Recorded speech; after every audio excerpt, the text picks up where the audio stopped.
We should leave it up to local authorities to decide what is the safest thing to do. Can they open polling places? Should they not open polling places? Should they just have an absentee ballot election? What's the best way to handle it? It depends on local conditions, and we ought to leave it to local authorities to make that decision. From a makeshift studio in a tiny closet in Alexandria, Virginia, I'm Tim Descher, and this is Heritage Explains.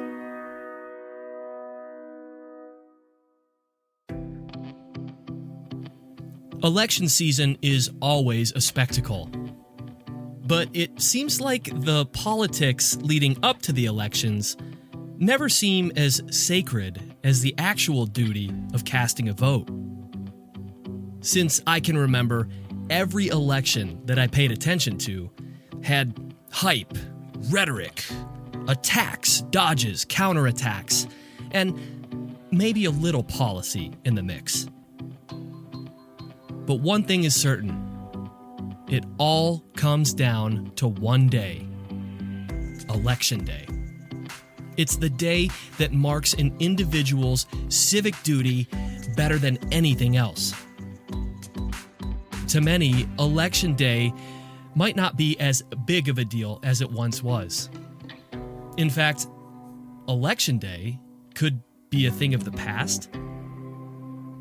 Given all the changes surrounding the Chinese virus, there has been a lot of talk, especially from the left, about our election process in America and an effort to fundamentally change it by switching to mail-in voting, not just temporarily, but forever.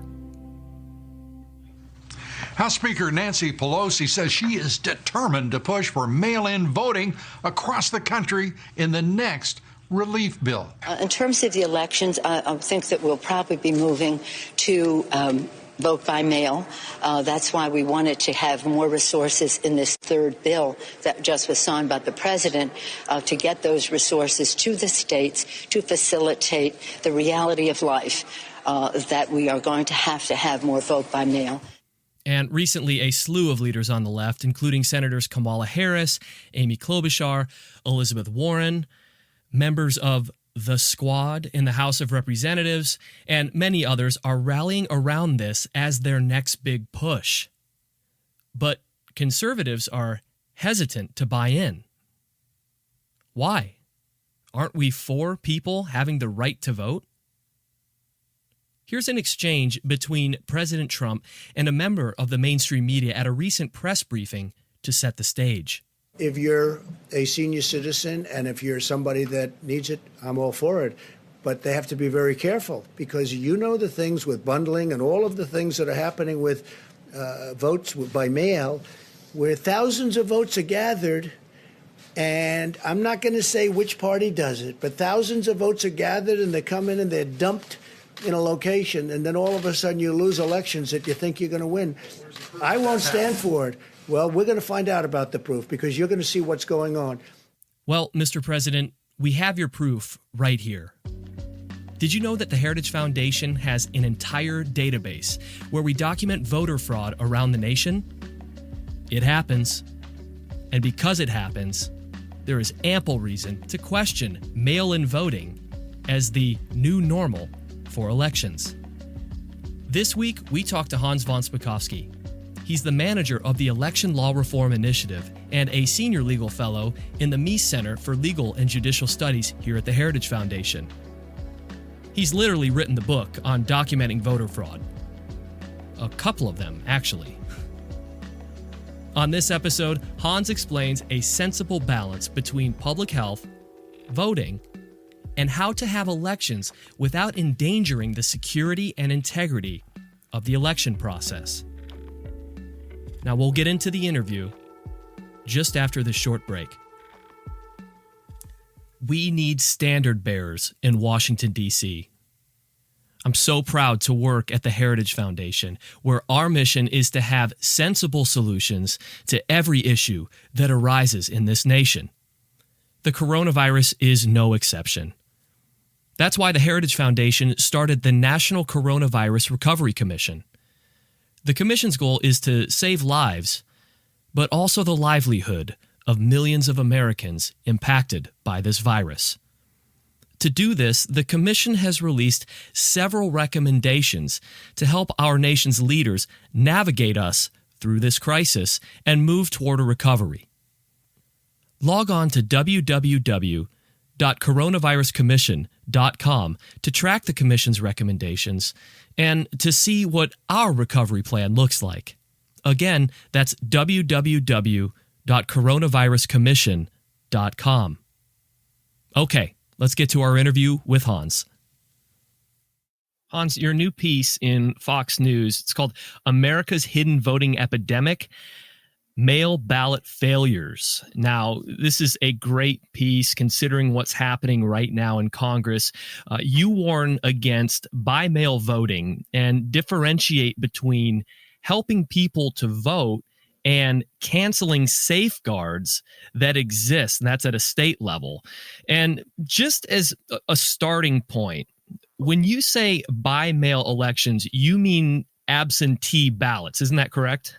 That is correct. And in every state in the United States, of course, you can vote by absentee ballot, particularly if you're sick or disabled, can't make it to the polling places. You can request an absentee ballot. Election officials will mail it to you. You can fill it out, and then you can either mail it back yourself, or you can actually deliver it, or in most states, a member of your family can deliver it. Unfortunately, a number of states allow vote harvesting, which means anybody can show up at your front door, including candidates, party activists, and others who have a stake in the outcome. Anybody can show up at your door and say, hey, I'll deliver your absentee ballot for you, which is a very bad idea. Yeah, that's troubling. So now the push is to make absentee voting or by-mail voting the standard for all elections throughout America. That's what the Democrats and the left are currently pushing, correct?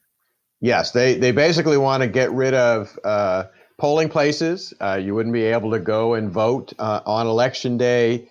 They simply want state election officials to mail an absentee ballot or a mail-in ballot to every single registered voter everywhere in a state, and you would fill it out and mail it back. Okay, so the latest push is they're obviously using the Chinese virus as the reason for this. Pelosi said, why shouldn't we be asking people, or why should we be asking people to stand in line if we don't want them to leave their house? She secured $400 million in the CARES Act, which was just passed to help people. So I guess my question is what will that money be used for? Well, there's two things here. I mean, one, the bill that actually got passed is $400 million. It went to the U.S. Election Assistance Commission, which is then simply going to parcel it out to the states. There aren't really any conditions on it. They're supposed to use it to deal with the upcoming election.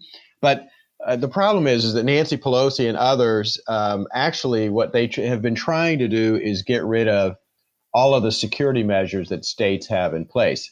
Look, there's no need for federal legislation, the kind that Nancy Pelosi was pushing, because like I said, in every state, you can already vote by absentee ballot. Right. But what they were trying to do in her bill was to override the state laws on this. And to just give you a quick example of this, look, absentee ballots, they don't start counting them until the end of election day, when they're counted at the same time as the regular ballots people have cast. And there's a good reason for that. You don't want to start counting ballots that have been cast, a week, 2 weeks before the election. You don't want to start counting them early, because if that information is leaked out, it may deter folks from voting on election day. They may see that preliminary results show the person they wanted to vote for, candidate they wanted to vote for, is losing. Why go vote?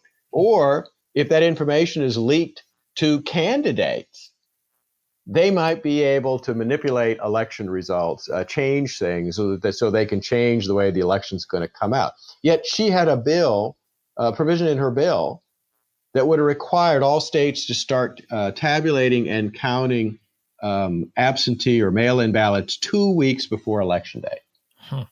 I mean, that is just a foolish thing to do. She had another provision in there that said any state that has an ID requirement for absentee ballots can't apply it. Voter ID laws are out the window. Right. Yeah, your latest piece talks about the danger of putting elections in the hands of the U.S. Post Office, and I think that's a great hook because we have all with the U.S. Post Office over over the course of our lives in one way or another. And you talk about millions of ballots being sent to the wrong address and millions being lost in the mail. Hans, why does this happen? Well, part of the problem is that states, the voter registration lists in states all over the country are in terrible shape. States aren't doing a very good job of cleaning them up, maintaining them, keeping them up to date. There are lots of people in many states who are still on voter registration rolls, even though they don't live in the state anymore. They've moved. There are lots of folks on voter rolls who are deceased but haven't been removed. There are many instances of multiple registrations by the same person. And the problem with an all-mail election, one where election officials are told you have to mail out a ballot to every single registered voter, is you're going to have tens of thousands of ballots going to the wrong address, showing up at people's homes for folks who don't live there anymore. And unfortunately, the chances are that those could get voted. Or, as has just been reported in California, the California Secretary of State just admitted that they have found cases of people who are same person, registered more than once, who were mailed a ballot for each of their registrations and, in fact, voted them. So you had people out there who voted more than once. And that's one of the big problems with all-mail elections. Are there any states who currently have all-mail voting as their standard? Yes. And how are they working? Well, Oregon is probably the most prominent of that state. Hawaii does it too. And if you talk to election officials there, they'll assure you, our system is just great. But that's because they don't really want to find any problems, and they don't have any way of detecting problems. And I'll give you two examples of what I mean. Some years ago, a professor at a state college in Oregon actually did a survey in just one county there. And according to the survey, 5% of individuals contacted admitted that somebody else had filled out their absentee ballot, their all-mail ballot. Oh, jeez. Now, 5% may not sound like a lot, but that was just one county in Oregon. If that's true in the rest of the state, literally you had tens of thousands of ballots being filled out by someone else. And I'll give you another personal story. When I worked for the U.S. Department of Justice, I was actually in Oregon for a meeting of election officials from all over the country. And at the very time that the director of elections was talking about, how secure their system is, an election official from another state leaned over to me and said, well, my sister-in-law lives in Oregon, and the last election she voted 3 times. And I said, well, how did she do that? Well, she voted under her name with her ballot that had arrived in the mail. She voted her husband's ballot. In other words, she filled out her husband's ballot, forged his signature, and mailed it in. And then she voted a third time because she had gotten another ballot. Why? Because she was registered under both her married name and her maiden name. And there was no way for Oregon election officials to realize that had happened. So multiple ballots come to you or come to one or more of your addresses that you have on file, and you vote twice. That's obviously breaking the law, correct? It is, but it's how are election officials going to detect it? Let's talk politics here, and there, you can't avoid politics here. You know, you look at people on the left on TV talking about, this is something that is for everybody. Republicans are notoriously high turnout when it comes to absentee ballot voting. So why are they concerned about this? Why are they depriving people the ability to vote? Why are they doing that? I'm just curious, when they make that argument, people hear that and they say, yeah, okay, well, I can buy that. What's your response to that? No, my response to that is that's just an unfounded myth that we're trying to deprive people of their ability to vote. Like I said, look, in every single state, you can vote by absentee ballot if you can't make it to the polls. But what's going on here is that the progressive left wants to get rid of all of the security measures that are in place to try to cut down on fraud. That's why, for example, Pelosi's bill would have said you have to allow vote harvesting in every state. In other words, you have to allow candidates and party organizations to come pick up your ballot, which is a horrible idea. Or to give you another example, look, in every state, when you mail back your absentee ballot, it's got to be postmarked by the end of Election Day. And the reason for that is you don't want people waiting until after Election Day when they're starting to see preliminary results, and then they decide how they're going to vote, because that could lead to manipulation of a close election. Yeah. Well, Pelosi's bill would have forced states to accept absentee ballots or mail-in ballots as long as it is signed by the voter by the end of Election Day. Well, how in the world would election officials ever be able to actually prove or verify that the voter actually signed it by the end of Election Day, rather than waiting until the next day or the day after to see what happened with the election results? At least with an official U.S. Postal Service postmark, you know that they voted the ballot before the end of Election Day. That was just a foolish change. That all it would do was help make the security of the mail-in process worse. You know, I'm interested in hearing your take. You know, we hear all these stories about, you know, election fraud happening. And I want to give a plug to the Heritage Voter Fraud Database. You actually categorize these stories that are happening around the country. I wanted to give that just a little bit of a plug because, and I'm going to link to it in the show notes, because I think that it's important for people to check that out and actually put context to this. You have any stories from the database that stand out? Yeah, I read some column last week by somebody who was saying, oh, there aren't any cases of absentee ballot fraud that have changed election outcomes. And I was like going, boy, you really don't know what you're talking about. I mean, just to give you a couple of quick examples, we added a new case to our database of a mayor in a small town in Alabama who last year was removed from office after being convicted of voter fraud involving absentee ballots in an election that he won by 16 votes. Wow. Or in 2004, which is not long ago, the Indiana State Supreme Court issued a decision overturning a Democratic mayoral primary in a small town in Indiana. Why?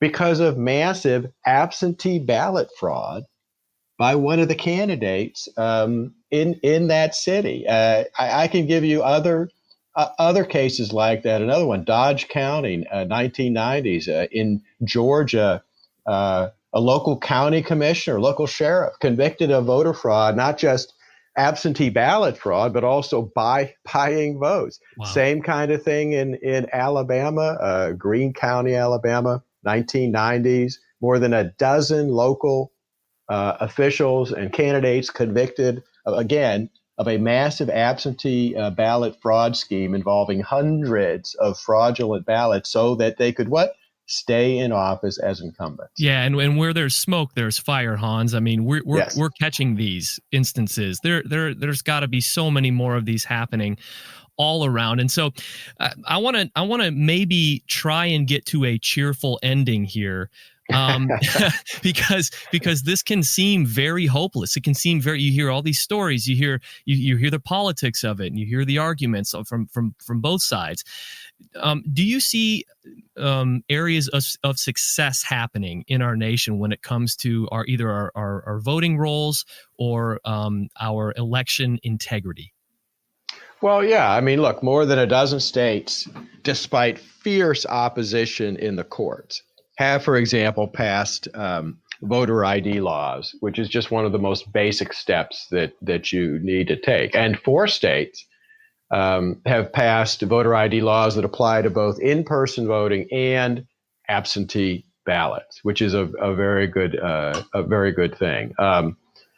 There are states that are working on trying to set up systems where they can compare their statewide voter registration lists, so they can find people like, unfortunately for him, the college student we recently added to our database who was going to the University of New Hampshire and was caught voting in New Hampshire as well as in Massachusetts, his home state, which of course is highly illegal. Right. So, there are good things happening, despite the fact that there are a lot of folks out there, particularly the progressive left, that are trying to set up rules so that we have a system in which it's easy to cheat and easy to manipulate election results. Given the Chinese virus happening right now, what would be your recommendation to the states to ensure a fair election, but also, being very real about health risks and about all this stuff that's happening right now with the Chinese virus? How would you respond to that?